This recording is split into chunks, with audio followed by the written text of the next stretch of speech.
Before that morning, Amber and I had shared 7 years of marriage. We weren't flawless, but from the outside, our life seemed stable. A modest city apartment, Friday night dinners, quiet Sundays. I worked long hours. She managed the rest. Our life revolved around routines rather than surprises, and for a while, that was enough. Lately, however, something had changed. Amber smiled less, constantly checked her phone, and spoke as if each sentence was incomplete. I convinced myself it was just a phase, the natural drift of a repetitive life. I had no idea she was already plotting her escape. That morning, she stood by the door, a suitcase at her side, her beige coat neatly buttoned, lipstick flawless. "I'm taking a trip," she said. Her tone carried a practiced cheerfulness, as if she'd rehearsed the moment. "A trip?" I asked, looking up from my coffee. "Yes. With Neil," she replied. "I need to find myself again, Thomas. I feel like I've forgotten who I am." I stayed quiet. A heavy stillness filled the room. "You mean Neil Carter, your ex?" I asked. Her eyes wavered briefly before settling. "Yes, I know how it sounds, but I need to understand what went wrong with me. I need space." I placed the mug on the counter with deliberate calm. "Perfect," I said. "I hope you find what you're looking for." Her brow lifted in surprise. That wasn't the reaction she expected. "You're not angry?" she asked. I offered a faint smile. "You've made your decision. Why should I be?" For a brief moment, I saw doubt flicker in her eyes, quickly replaced with a deep breath and an effort at composure. "I'll be back before you know it." She leaned forward, kissed my cheek, and left without another word. Through the window, I watched her approach the waiting car. Neil stepped out, opened the door, and she climbed in. The apartment fell silent. I wandered to the bedroom and began packing a box. Perfume bottles, hairbrush, anniversary photo. When it was full, I taped it closed and placed it by the door. I grabbed my phone, deleted her contact, and blocked her number. The next morning, I woke before sunrise. Sitting at the counter, I opened my phone to one name I hadn't contacted in years, William Cross. William wasn't a friend. He was a private investigator who didn't ask unnecessary questions. When he answered, I said, "My wife is on a trip with her ex. I need to know where they are." He paused only briefly. "Names? Amber and Neil Carter. 2-week trip. Probably left Newark yesterday." "I'll call you in a few hours," he replied, and hung up. I went to work like any other day. No one noticed anything amiss. By noon, I had emailed my attorney, David Lowe, requesting divorce proceedings. No drama, no confrontation, just dates and signatures. At 2 p.m., William called back. His voice was professional and detached. "They're in Wilmington, North Carolina. Checked in last night under his name at a small coastal resort." I noted it down and instructed him to monitor discreetly. That afternoon, I visited the bank. Together with my account manager, we closed joint cards, froze shared accounts, and transferred funds to my private account. He offered a sympathetic glance, but I didn't need sympathy. This wasn't heartbreak. It was logistics. Back home, it was 9:18 p.m. Amber was probably dining somewhere along the boardwalk, pretending to rediscover herself. I texted William, eyes open. Photos only. No interaction. This wasn't revenge yet. It was preparation. By the third day, my plan was underway. I took a half-day off work to meet a landlord downtown and tour a small, furnished one-bedroom apartment by the river. Quiet, minimal, just one window, one table, one life. I signed the lease immediately, moving in by the weekend. Back at the old apartment, I sorted through the closets. On the dining table, I left a single brown envelope, a divorce draft for her review, with a brief note in my handwriting. "You wanted space." "Here it is." After sealing the last box, I called William. "Updates?" I asked. "She's still in Wilmington. Same hotel. At first, separate rooms.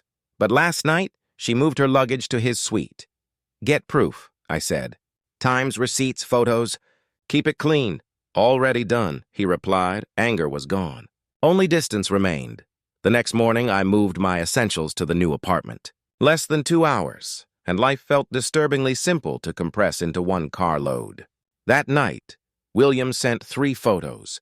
Amber and Neil at a seaside restaurant, his hand on her back, her smile subdued. His note was brief. "They look comfortable. I stared, then deleted the photos. Comfort never lasts. I placed my phone down, leaned back, and decided my next move would wait until tomorrow. The next day began as usual. Coffee, news, silence. Around noon, William called, his tone unusually light. "Thomas, something you should know. Neil Carter isn't single." I set my mug down. "Explain." "He's engaged. Hina Malik, a doctor from Charlotte.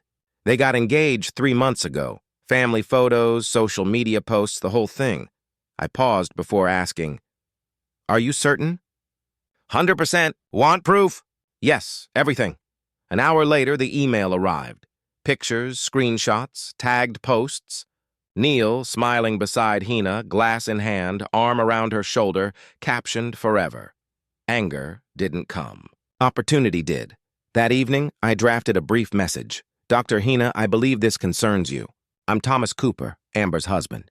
Attached are photos and booking records of Neil Carter and Amber staying together at the Seaside Haven Resort in Wilmington.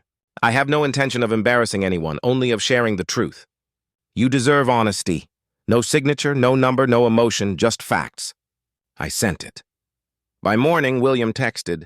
She got it. At noon, he called. "She's here." Walked straight into the restaurant where they're having lunch. I put the call on speaker and leaned back. "Now she's showing him the photos," William whispered. "Everyone's staring. What about Amber?" I asked. She stood there, pale and motionless, unsure of what to say. I closed my eyes for a moment. Good. Let her linger in that space. William exhaled over the line. "Do you want me to stay?" "No," I replied. "This ends here." I ended the call, muted the phone, and gazed out the window. Some truths don't need witnesses. The following evening, William called again. I answered immediately. "She left," he said. Hina walked straight to her car, tossed her ring in the trash on the way out. Neil tried to stop her. Didn't work. Then Amber started yelling. Everyone was watching. "Good," I said quietly. "You can close the file." I hung up and sat in silence, staring at the wall for what felt like hours. 2 days later, Amber returned to the city. She went straight to our old apartment, probably expecting to find me there. Instead, she found an empty space and a note from the building manager. Someone must have tipped her off about my new place. When the doorbell rang, I almost ignored it, but didn't. She stood there, hesitant. "Thomas, can we talk?" I stepped aside. 10 minutes. That was all she asked. She walked in. "You moved out," she whispered. "I did," I said. Her voice broke. "Did you tell her? Neil's fiancé?" "Yes." Her eyes filled with tears. "Why would you do that?" I kept my tone steady. "Because the truth deserves to be seen. The same reason you said you needed space." She looked away, breathing heavily. "It was a mistake. I thought I needed distance. I thought the past could make me new. It didn't," I said. Tears slid down her cheeks. "He's not who I thought he was." He said things. I believed him. When Hina showed up, he froze.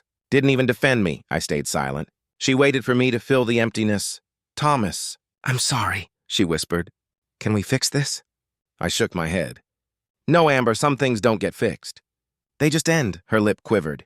"You planned this, didn't you?" I met her gaze. "No, you did." Then she left. By Friday, the divorce papers were official. A court date was set for the following week. When the email arrived, I read it once and archived it. Amber tried calling that evening. 2 missed calls, then 3 messages that began with apologies and ended in silence. I didn't respond. A few days later, I spotted her outside the lawyer's office. She held a folder, barefaced, stripped of defiance. When she saw me, she froze, then forced a faint smile. "Can we talk before we go in?" she asked softly. "There's nothing left to discuss," I said. "Please, Thomas," she urged. I gestured toward the door. Inside, we sat across from each other in the cramped office as David guided us through the process. Every question had a simple, factual answer. Property divided equally, apartment lease hers, car sold, accounts closed. Amber's hand trembled as she signed. "I never imagined it ending like this," she murmured. "It ended the moment you packed that suitcase," I replied. Her hand paused in confusion. "I know," I added. "That's why I'm not angry." David collected the papers and handed each of us a stamped copy. Once the court signs this, we'll both be officially divorced. Amber didn't look up. Her gaze stayed fixed on the document. As we exited, she stopped at the hallway window. He called, she said softly.